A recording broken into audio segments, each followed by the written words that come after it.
you are! Someone suddenly jumped in front of her, startling Violet out of her thoughts. Ah! Violet screamed, instinctively punching the person in the face. She froze, horrified, as she realized it was Alice. Alice yelped, clutching her cheek. Ow! Violet rushed forward, frantic. Oh my God, Alice! I'm so sorry. I'm okay. Alice insisted, trying to wave it off. See? No damage. She attempted a smile, but winced. But dang, girl, that was a mean right hook. Violet took a deep breath, her racing heart slowing. Then her worry morphed into anger. What the heck is wrong with you? Why would you jump out like that? Are you trying to get yourself killed? Alice rubbed her cheek, pouting. I should be asking why you just punch people in the face. What if it wasn't me? What if it was someone innocent? She added, her pout deepening. Well, where I come from, there's no such thing as a small prank, Violet said, emphasizing the words with air quotes. And it teaches people not to mess with me. Alice's pout intensified, her eyes welling up. You're so mean. If I'm so mean, then leave me alone, Violet retorted. At first, Alice's constant tagging along had been kind of cute, but now it was just getting on her nerves. Violet preferred to keep to herself. You couldn't trust anyone. There were no friends, only people wanting to stab you in the back. This crazy school wasn't exactly a breeding ground for BFFs either. Deep down, a part of Violet she refused to acknowledge even to herself knew Alice was slowly chipping away at her walls. But that couldn't happen. No way. Not gonna happen, Alice said defiantly, making Violet jump. For a second, she thought Alice had actually read her mind. What? I know you're trying to push me away, but it's not going to work. We're going to be great friends. I can see it. Alice declared with such certainty that Violet frowned. What was with this girl? Was she psychic or something? What am I even thinking? Alice chirped. So, I saw your schedule and we have the same classes. Come on, let's go. We're already late. Without waiting for a response, Alice grabbed Violet's hand and practically dragged her down the hallway. Coming through, she yelled, weaving through the crowded corridor, forcing other students to dive out of their way. Oh, that lunatic, Violet muttered, but she couldn't do anything except let Alice drag her along. They stopped in front of a classroom door. Alice flung it open and pulled them both inside before Violet could even blink. The class was already in session, though the teacher wasn't there yet. Violet thought she was lucky, if only she'd known better. The second they walked in, everyone stared. Just as Violet expected, the whispers started. If being the first freshman at Lunaris to break the top 20 hadn't made her famous, then her epic cafeteria brawl definitely had. As expected at Lunaris, the classroom was huge and fancy. The AC was blasting, and they even had a smartboard. It was way beyond anything Violet had ever seen. Most of the kids were human, but there were a few werewolves too. Violet was relieved to see that none of the Cardinal Alphas were in this class. Chin up, she picked a seat in the back, trying to blend in. But Alice followed her like a lost puppy, bumping into desks as she tried to squeeze in next to Violet. Violet gave up on trying to ditch Alice, figuring she'd get bored eventually. Hopefully. The whispers continued, with kids sneaking glances at her, but Violet ignored them. Soon their anthropology teacher walked in. Mr. Harrison was tall and serious-looking, with intense silver eyes. He carried a coffee mug in one hand and a tablet in the other. He paused, looking over the class before walking to his desk. Alice leaned over and whispered, "They say Harrison is a racist jerk who loves werewolves and practically worships them. Good thing karma gave him a human form, unlike his siblings." Before Violet could process that little piece of information, Mr. Harrison was already at the board. Without a word, he wrote the day's topic in big, clear letters on the smartboard. Werewolves, the true origin of humanity. Violet's eyebrows shot up, but she quickly hid her surprise. Unlike some of the human students who gasped, Mr. Harrison turned, his face full of disgust, as he looked at the humans sitting among the werewolves. He walked forward and asked, "Can anyone tell me about the theory of evolution? Or, in simple terms, how did humans come to be?" No one moved. It was obviously a trick question. "Why isn't anyone speaking?" Mr. Harrison asked, his voice dripping with fake disappointment. "Just loud enough for everyone to hear," he muttered. "Humans. Always so cowardly. And you wonder why werewolves shouldn't rule the world." No kidding. Alice hadn't been exaggerating. Mr. Harrison was a total bigot. Harrison sighed dramatically, as if teaching were a prison sentence. Fine. First 5 hands up get 5 points each." Violet instantly understood the importance of these points when almost every hand shot up, including several werewolves and Alice's. "Alice?" Violet shot her a confused look. "What?" Alice frowned. "I need points if I'm going to protect you." "I don't need your..." Violet began, but other students were already answering. "According to the Bible, God created everything. On day 6, he made Adam and Eve, the first people," one student said. "Amen." Harrison clasped his hands together mockingly. 5 points. Next." He pointed to another student. "Charles Darwin's theory says species change over time. Creatures with good traits survive and have babies, passing on those traits. This leads to slow changes," the student answered.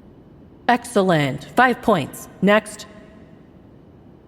Harrison picked 3 more students, none of them Alice, leaving her visibly annoyed. Harrison clapped his hands. "You all answered right," he said, "and stupidly at the same time." The excitement drained from the students' faces. They hadn't seen that coming. "Humans weren't the beginning of evolution. Werewolves were." In Violet's entire life, she'd never heard anyone spout so much nonsense as this man was spewing. Had Harrison taken something before class? Was that what was in his coffee? And yeah, a Lunaris teacher would probably be capable of it. After all, teacher-student relationships were supposedly encouraged here, so taking something shouldn't make any difference. Harrison went on and on about how werewolves weren't just the first inhabitants of Earth, but also the true predecessors of human evolution. He practically spat the word evolution, like it was some dumb myth humans clung to. Violet noticed the werewolf students didn't seem bothered by this propaganda. If anything, they looked smug. Of course, the teacher was on their side. Why wouldn't they like it? This was straight-up discrimination, and Violet could feel the tension among the human students. Harrison himself was oblivious to the unease in the room, which felt like a mix of gasoline and a lit match. He continued, "The concept of human evolution, as you know it, is made up. Pure-blooded werewolves were the first beings, blessed with strength, resilience, and intelligence. Humans came later as an offshoot, weaker and less capable." A human student at the back couldn't take it anymore and raised his hand. "And what is it?" Harrison asked. "Dion." "How can I help you, Dion?" Harrison asked, his lips a thin line. He didn't appreciate the interruption. "Is this even in our curriculum?" Dion asked. The whole class burst out laughing, including Violet. She wasn't a robot, after all. She'd been waiting for someone to call the teacher out. And now that Dion had mocked his lecture, she was pleased. Unfortunately, Harrison looked like someone had just spit in his face. His expression was scary. For a moment, Violet pictured Harrison murdering Dion for his audacity. Harrison started walking toward Dion, and with each step, it felt like he was sucking the air out of the room. He finally stopped in front of Dion, and Violet had to give Dion credit. He didn't flinch. He stood tall. Harrison's expression was ice cold. This class, Dion, isn't for speculative debate. It's a study of werewolf heritage, culture, and legacy. One that's deeply rooted, in fact, even if some humans would prefer to believe otherwise. He glanced around the room, daring anyone else to challenge him. And the fact that you asked that question means you haven't studied properly or you intended to rile me on purpose. He finished with, 10 points from you. Man, Dion groaned. It was just a question, sir. Another 10 points deducted, Harrison declared. Dion slumped back in his seat, sulking. While Mr. Harrison turned to leave, Violet turned to Alice. Can points be transferred? Obviously. How do you think you've been climbing up the ranks so quickly? Oh. The realization hit Violet. Initially, she wanted to compensate Dion for standing up for what he believed in. But a slightly devious thought crept into her mind. What if she transferred all her points away? You know, like philanthropists give away their wealth. That would be like contributing to society. Or in this case, Lunaris, right? But Alice seemed to catch on instinctively, shooting her a warning look as if she read her mind. Don't even think about it. Violet smiled sheepishly, but the idea had already taken root. Is there a problem here, Miss Violet? Oh, shoot. Violet swallowed when she looked up to see Mr. Harrison standing right in front of her. Judging by his arched eyebrow and cold stare, she bet he'd overheard her talking about transferring points to Dion and assumed she was challenging his authority. No, sir. The automatic response was on Violet's lips, but then her expression furrowed. Screw it. She wasn't going to let this man bully her like the others. Actually, sir, I do have a problem, and it's with your theory. Mr. Harrison was taken aback, clearly not expecting that. Even her classmates straightened up, tension filling the room. Violet swore she saw someone pulling out their phone. And what exactly is the problem, Violet? His words dripped with sarcasm. Violet did not doubt that Harrison knew about her circumstances at Lunaris and didn't approve. In his mind, she probably wasn't worthy enough for Alpha Asher. If only he knew she didn't want his attention either. Violet cut straight to the point. If werewolves were truly the pioneers of evolution, then why didn't they dominate the Earth like humans? Humans have always been resilient, adaptable creatures capable of extraordinary feats. From my perspective, it seems more plausible that, at some point, a human might have surpassed their natural limits and developed the ability to shift into wolves. Through reproduction, that trait could have been passed on, spreading the gene responsible for it. She continued. Or maybe the moon goddess decided to bless some random human for a noble act, giving rise to werewolves. But let's be real, if neither of those scenarios fits, I'd bet my money they were cooked up in some lab experiment gone wrong.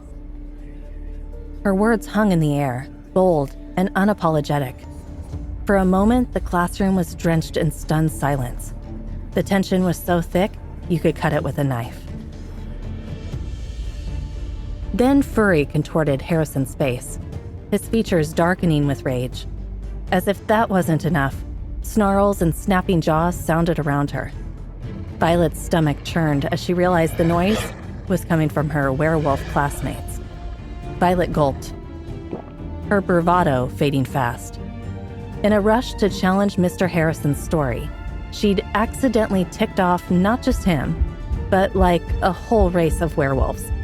They looked ready to jump out of their chairs and rip her apart, their eyes burning with fury. If it weren't for the other kids in the room, Violet was pretty sure they would have shredded her right there. Great, just great. Make enemies with an entire species. Just what she needed. Hey amazing viewers, it's Voilette here. Thanks for sticking with us. By the time of the release of this video, only 3.1% of our viewers have joined the party by subscribing. and 96.9% of you might miss out on our next mind-blowing video. So what are you waiting for? Hit that subscribe button and join the exclusive club.